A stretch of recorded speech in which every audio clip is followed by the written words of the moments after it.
मैं doctor Nidhi Mathur, associate professor home science, government girls college Behror. आज हम विकास के सिद्धांतों की बात करेंगे। आप सभी को पता है कि परिवर्तन तो सृष्टि का नियम है। संसार में किसी भी प्राणी में स्थिरता नहीं पाई जाती।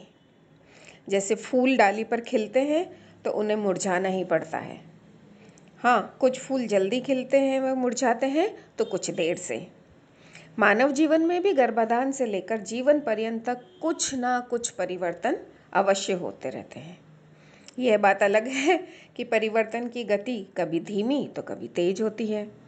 यह परिवर्तन किसी भी आयु पर प्रारंभ होते हैं, कुछ परिवर्तन दूसरी आयु पर प्रारंभ होते हैं।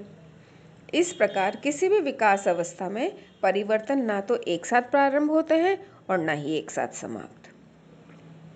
अतः जो कुछ विकास की एक अवस्था में हो चुका होता है वह तो व्यक्ति में कायम रहता ही है, साथ ही वह आने वाली अवस्थाओं को भी प्रभावित करता है। और वास्तविकता तो ये है कि एक विकास अवस्था में कुछ परिवर्तन तो अपनी प्रारंभिक अवस्था में ही होते हैं, तो कुछ परिवर्तन अपनी चरम सीमा पर होते हैं और कुछ परिवर्तनों का लोप भी हो जाता है। विकास प्रक्रिया में परिवर्तनों की गतियां भी भिन्न भिन्न व्यक्तियों में अलग अलग होती है। इसी कारण से एक ही उम्र के सभी बच्चे शारीरिक व मानसिक रूप से एक जैसे नहीं होते। यहाँ तक कि एक व्यक्ति के अंदर भी अलग अलग शारीरिक व मानसिक लक्षण अलग अलग गति से विकसित होते हैं और अलग अलग उम्र में अपनी परिपक्वता स्तर पर पहुँचते हैं। यानी यद्यपि विकास एक सार्वभौमिक प्रक्रिया है और निरंतर चलने वाली क्रिया है, लेकिन प्रत्येक प्राणी का विकास निश्चित नियमों के आधार पर ही होता है और इन्हीं नियम या सिद्धांतों के आधार पर अनेकों शारीरिक व मानसिक क्रियाएं विकसित होती रहती है।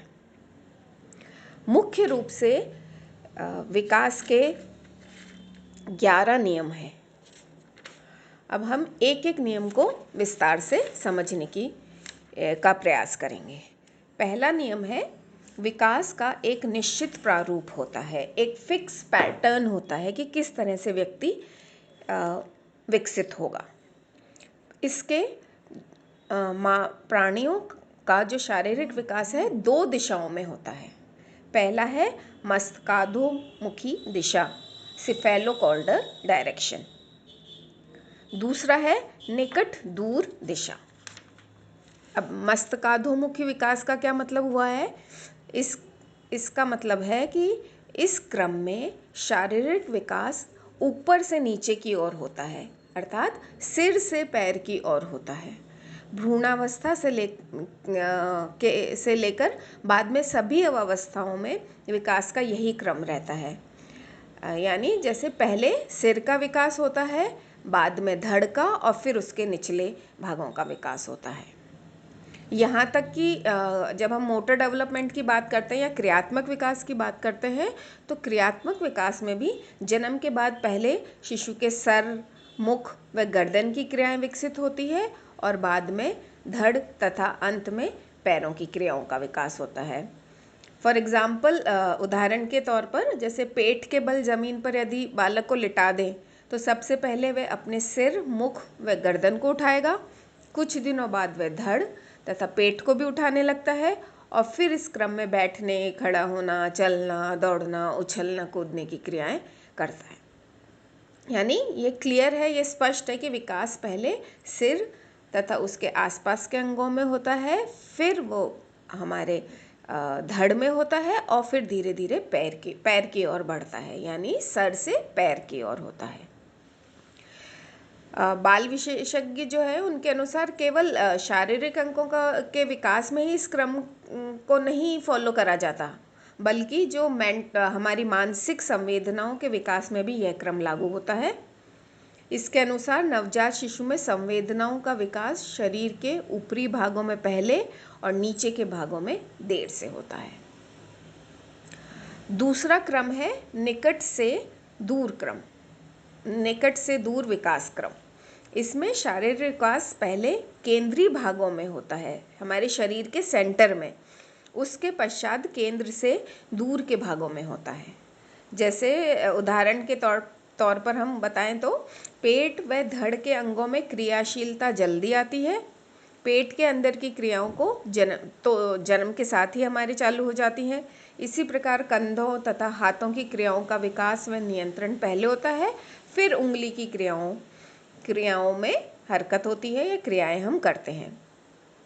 आपने देखा भी होगा कि किसी भी शिशु को अगर आपने देखा हो तो कोई भी शिशु पहले हाथ आसानी से उठा लेता है, लेकिन किसी वस्तु को आसानी से नहीं पकड़ पाता। पहले वो झपट्टा मार के किसी चीज़ को पकड़ेगा और बाद में फिर उसका जब उंगलियों पर कंट्रोल आएगा उसके बाद वो वस्तु को उठा पाएगा।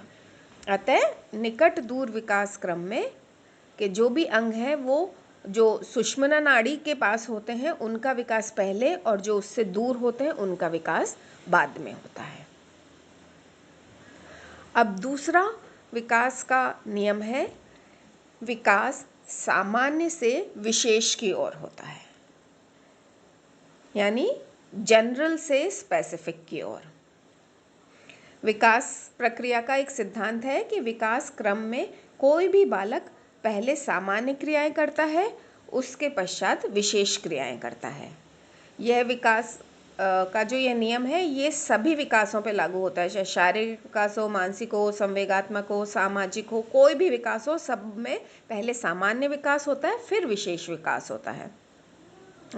जैसे हम अगर शिशु के शारीरिक विकास को देखें तो सबसे पहले उसकी शारीरिक क्रियाओं का कोई नियमित या कोई नियमित क्रम नहीं होता।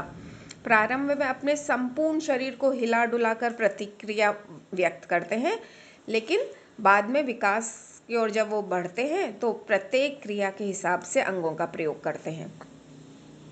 जैसे मैंने अभी बताया था कि छोटा बालक सबसे पहले किसी वस्तु को पकड़ने के लिए संपूर्ण शरीर को हिला देता है, फिर हाथ आगे बढ़ाता है, उसके बाद आगे खिसकता है और दोनों हाथों से वस्तुओं को पकड़ता है। किंतु बड़े होने पर केवल हाथों का ही प्रयोग करता है और धीरे धीरे उंगलियों पर नियंत्रण करना भी सीख जाता है। एक और एग्जाम्पल बताती हूँ। जैसे भाषा विकास की हम बात करें तो सबसे पहले हर बात अपनी बताने के लिए वह रोता है शिशु, फिर वो अस्पष्ट आवाज़ें निकालता है और फिर छोटे छोटे शब्दों का उच्चारण करते हुए अंत में स्पष्ट शब्द और वाक्यों के विकास तक पहुंचता है। संवेगात्मक विकास का एग्जाम्पल बताएं तो सबसे पहले शिशु उत्तेजनाओं के फलस्वरूप गुस्सा या संवेगों को प्रकट करता है, लेकिन बाद में धीरे धीरे संवेगों पर नियंत्रण करना सीख जाता है। मानसिक विकास का भी अगर अपन एग्जाम्पल लें तो सामान्य से विशेष में देखें तो सबसे पहले बालक पढ़ना, फिर लिखना और अंत में गणित के जटिल प्रश्नों को सॉल्व करता है। तीसरा विकास का जो सिद्धांत है वो है विकास अवस्थाओं के अनुसार होता है। अवस्थाओं के अनुसार होता है यानी स्टेजेस में होता है, अलग अलग स्टेज होती है विकास की। सामान्य रूप से हम देखते हैं तो बालक का विकास रुक रुक कर होता है, कभी लगता है कि विकास बिल्कुल कम हो गया, कभी तेज हो गया, लेकिन गर्भावस्था से ही जीवन पर्यंत तक विकास अविराम गति से चलता रहता है। कोई भी शारीरिक या मानसिक गुण एकाएक प्रकट नहीं होता, बल्कि इसका प्रारंभ गर्भाधान से ही शुरू हो चुका होता है। एग्जाम्पल के लिए जब बालक के दूध के दांत निकलते हैं तो ऐसा लगता है कि अचानक से दांत निकल कर आ गए, लेकिन वास्तविकता ये होती है कि उसकी नींव गर्भावस्था के 5वें महीने में ही पड़ जाती है और वह पूरी तरह से परिपक्व होकर जन्म के 5-6 महीने बाद मसूड़ों के बाहर निकलते हैं। अतः प्रत्येक विकास निश्चित अवस्थाओं से होकर गुजरता है और हर अवस्था की अपनी कुछ विशेषताएं होती है। अगला विकास है, विकास का नियम है, विकास में व्यक्तिगत विभेद रहते हैं, यानी इंडिविजुअल डिफरेंस होते हैं, हर व्यक्ति अलग होता है। सामान्य रूप से तो हमें ऐसा लगता है कि सभी बालकों के विकास में एक समानता है, लेकिन वास्तविकता ऐसी नहीं होती है। प्रत्येक बालक को की विकास दर और उसके जो प्रतिमान होते हैं उसमें व्यक्तिगत विभिन्नता पाई जाती है। हर बालक के विकास का अपना एक निजी स्वरूप होता है। ऐसा देखा जाता है कि जिस बालक का विकास किसी एक क्षेत्र में तीव्रता से होता है, उसका विकास अन्य क्षेत्रों में भी तीव्रता से होता है। एग्जाम्पल के लिए कि जिस बालक में शारीरिक क्रियाएं जल्दी उत्पन्न हो जाती है वह शीघ्रता से बोलना सीख जाता है, जिसके फलस्वरूप उसमें सामाजिकता का विकास जल्दी होने लगता है।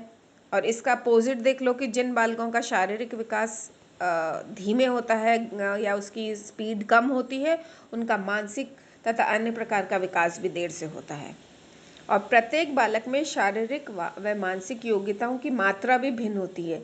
इसके कारण सेम एज के भी दो बच्चे जो होंगे उनका व्यवहार हमेशा अलग होगा। अब जो हम ये कह रहे हैं कि सबका इंडिविजुअल डिफरेंस है, तो उसके भी कई कारण होते हैं। जैसे शारीरिक विकास में हम जो ये डिफरेंस होता है उसका कारण हो सकता है हेरिडिटी, वंशानुक्रम, और डाइट, आहार में भेद हो सकता है, स्वास्थ्य या वातावरण संबंधी कारणों से दो व्यक्ति हमेशा विभिन्न हो जाते हैं। इसी प्रकार मानसिक योग्यता की बात हम करें तो वंशानुक्रम और वातावरण को इसका मेन आधार माना जाता है। इस प्रकार विकास में व्यक्तिगत विशेषताएं पाई जाती है। इन्हीं विभिन्नताओं के कारण प्रत्येक प्राणी अपने आप में एक अलग व्यक्तित्व का निर्माण करता है।